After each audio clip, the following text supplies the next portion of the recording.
How are we doing, guys? Moose here, episode 54 of our West Ham United career mode. It's a big episode for us, obviously. We do have Chelsea in the FA Cup. We then should have Genk in the second leg of our Europa League round of 32 matchup. You can see we have seen that Fabian Delph picked up a knock in the previous games against Genk. He'll actually be out for 4 weeks, which is disappointing for us. It'll rule him out as we will have the Capital One Cup final coming up against Chelsea, and that's going to be huge for us. And the reason we're having such a packed up episode here is because we do want to have that Chelsea game. I want to have it as its own episode. We're going to have the Capital One Cup final as a special episode 55 here in this career mode. But before we can get to that, we have Chelsea again in the FA Cup. Of course, it's going to be a big game, obviously the round of 16. We've had to mix the team up. I've given some younger guys a chance here to see what they can do because we are in the final already of a cup. And honestly, FA Cup, it would be fantastic. I would love to keep going through. Obviously, with Rabiot, Rodriguez, and Kiyate, Sacco getting another chance up top with Wickham and Valencia. And I would love to get through in the FA Cup because the FA Cup is the biggest cup competition in the world, obviously.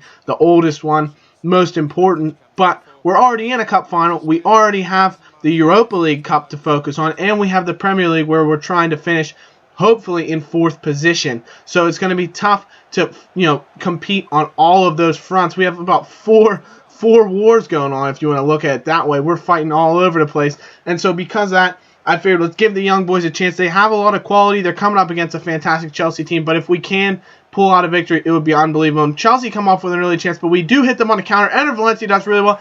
And the youngster, Nathan Ake, takes out Ender Valencia as he tries to fake shot inside of him. It's a great bit of play by Valencia, using his pace to beat the right back Ivanovic. Then Ake comes over to defend it, and he just slides in rashly with a low slide tackle. Because of that, he gives up the penalty and allows Connor Wickham to step forward and get a goal. Yes, he can. He freezes Courtois in there, and it's a beautiful finish from the former Sunderland man. The young England striker gets the ball in the back end, and it's a huge start for us here in this episode against Chelsea in the FA Cup. So if we do somehow get through here in the FA Cup, it would be unbelievable. It would really put us forward for an unprecedented double if we can pull off a League Cup victory over them, and then maybe an FA Cup victory later in the season. Who knows? We could pull off a Europa League championship, get a treble, a funky treble. Who knows? We'll have to see. Obviously, that's well in advance. We're not nearly there yet. Haven't even got there, obviously, myself. So that remains to be seen. We just want to get through this game here against Chelsea. 15th minute, they are all over us. Willian plays the ball into Matic. Obviously, they have a fantastic line here. Matic, Thorgan Hazard, Eden Hazard, Jackson Martinez is their new striker up front. Ramirez is in the game. They have so many options. Willian on the right-hand side has Piliqueta in defense. Ivanovic, who loves to come forward in defense. Jackson Martinez's header goes over the bar. And unbelievably, Chelsea are just all over us right now. Well, not so much unbelievably, but they're all over us right now. Eden Hazard, look at the skill he has to cut inside of Carl Jenkinson into Willian, back to Thorgan Hazard, and just like that, Chelsea have leveled up the score.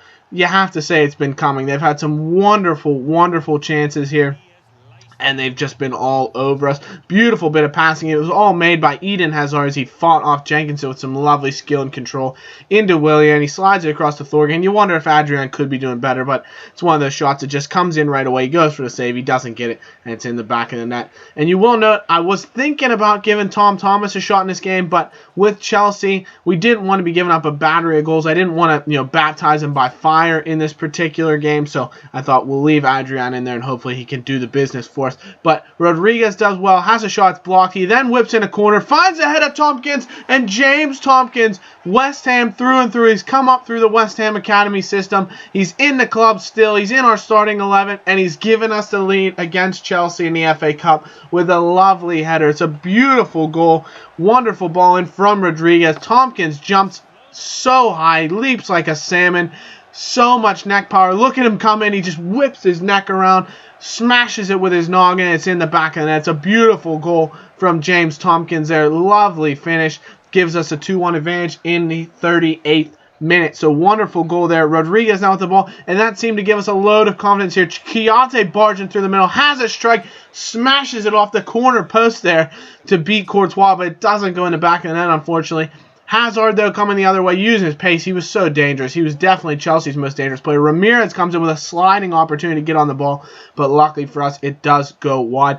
Into the 61st minute, now it's just all Chelsea coming forward, trying to take their chances into Cesc Fabregas, who's come on for Ramirez, and his shot does, luckily for us, go wide. We do bring on Kevin Nolan for Sacco to just help us shore up the midfield a bit as we get later in the game, but Chelsea coming forward again off a goal kick. Fabregas with another strike from range, but Adrian comfortably is able to hang on to that, and you can see the impact that having guys like Fabregas does make for them. On a cross here, eventually finds a way to Jenkins and plays it into Chiante. He has another strike from distance, but Courtois does make a good save down to his left, and he's able to cover up on the ball. We then come forward with another counter-attack here. Connor Wickham in the 83rd minute. Nice fake shot to get around advantage, makes some space for himself, lays it back with a lovely low-driven cross, but Rabiot doesn't get over top of the ball, and he just skies over the net. One more chance for Connor Wickham here in the 87th minute. He finds Ender Valencia, does his man, has a shot, but Courtois, with those big hands he has, makes a lovely save. And Chelsea, with the final chance of the game here in the 90th minute, Jackson Martinez picks up the ball on the wing. He sees Matic coming through, lays it into Andre Schürrle, and Adrian, with a huge save with his leg, covers the ball up, and that would be all she wrote. The referee blows a full-time whistle, and we've done it. We've picked up a 2-1 home victory against Chelsea with what you could arguably say is our B team. They just came out, they defended so resolutely. You got to give Adrian credit for how well he played, and with that, because of that, we dominated possession. It was a Mourinho-type game in which they know they're away from home. They wanted to hit us on the counter, and they did that with so many chances, but we were able to hold on for the victory. The penalty obviously gave us a little leg up in the beginning. And for me, Rodriguez is my man of the match. I thought he was fantastic. He gets 3 points. James Tompkins was fantastic at the back, gets 2 points. And Adrian, with some wonderful saves, does get 1 point in our man of the match voting. So fantastic performance there in our Moose's Mighty Hammer voting, I should say. And, you know, you thought we thought it was supposed to be Genk, Chelsea, Genk, then the cup final with Chelsea. But the FA Cup, this is just ridiculous. It's disgusting not the FA Cup, but the FA themselves. What have they done here? Look at this. They've moved an Arsenal game for us. They don't move it back to reschedule it. They moved it forward by a week and a half so that we have to play them just 2 days after playing Chelsea and 2 days before we have to play Genk. It's disgusting.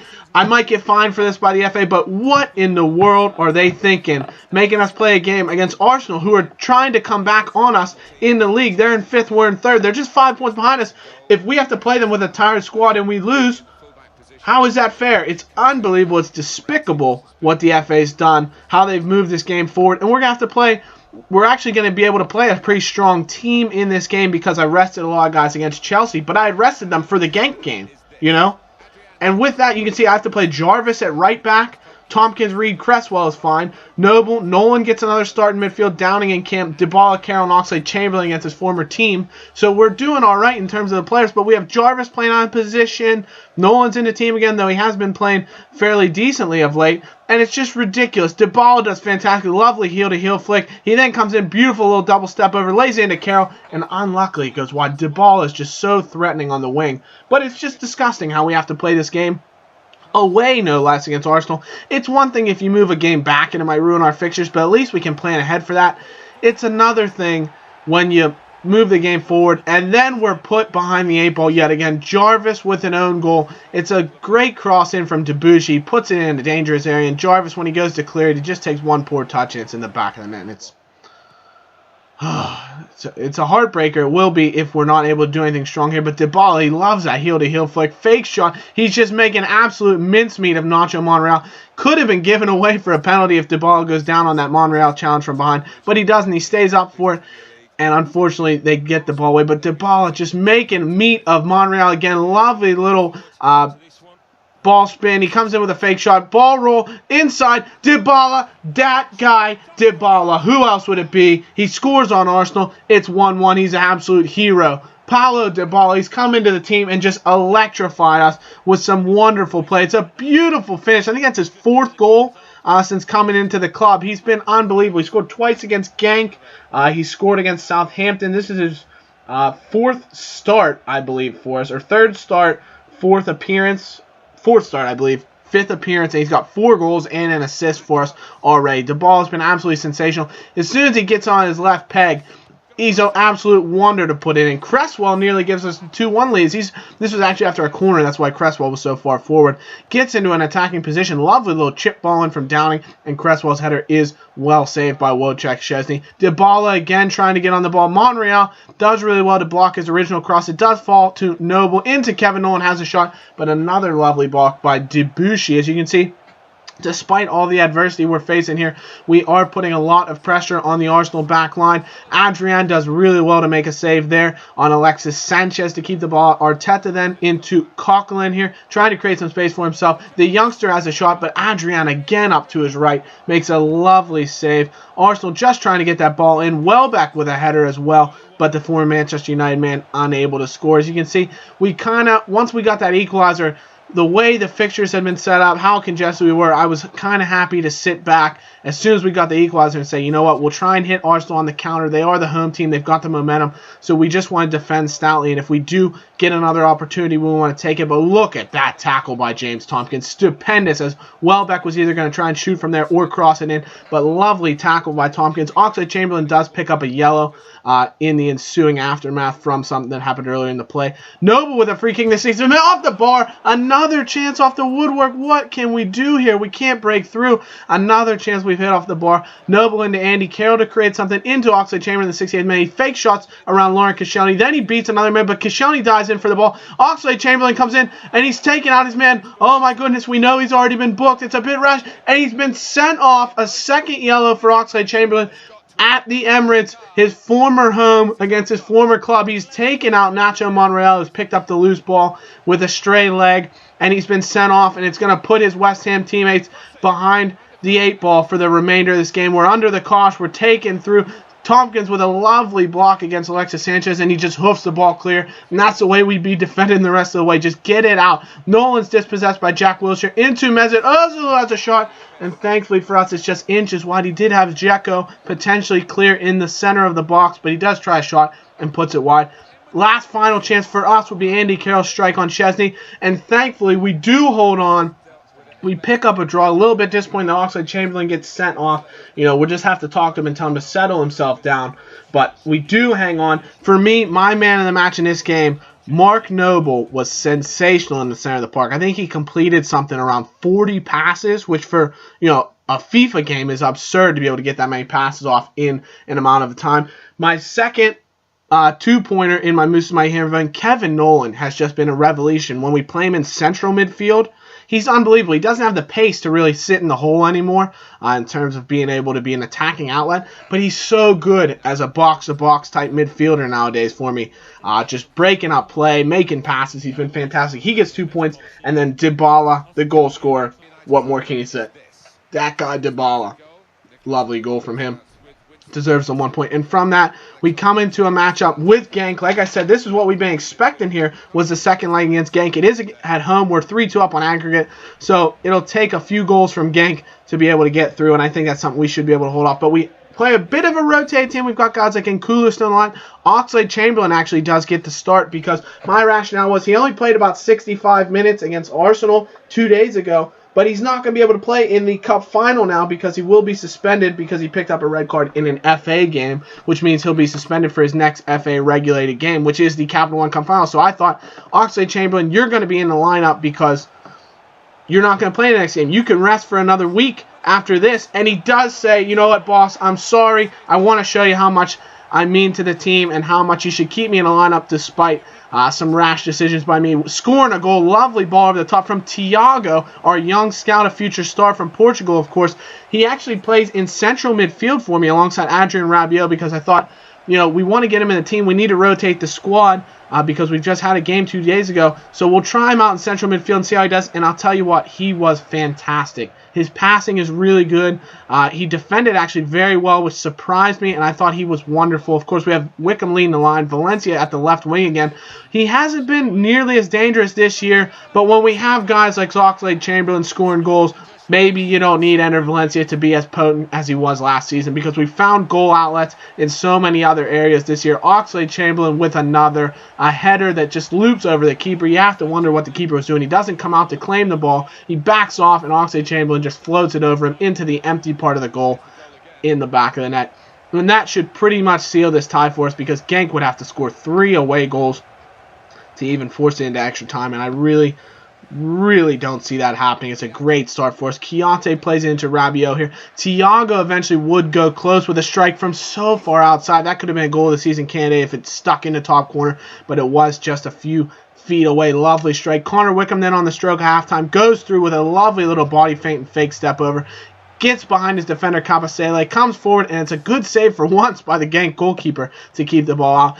Adrian then would finally be tested with Mboyo out here on the right side of the box. Loops in towards Hamalainen, but his header does go into the side netting. Adrian looked to have it covered, though. 67th minute now, Thiago bursting forward from midfield, and that's the nice thing about having him in midfield, is he did offer an attacking outlet coming forward. Valencia getting forward from that left wing, like I said, into Rabiot, who did wrap his foot around, but another good save by the Genk keeper, and we're getting closer and closer to just forcing this game out. We look certain to be heading on to the round of 16 of the Europa League, and we will, like I said, have the Capital One Cup final in 3 days' time against Chelsea. It's going to be an absolute huge matchup.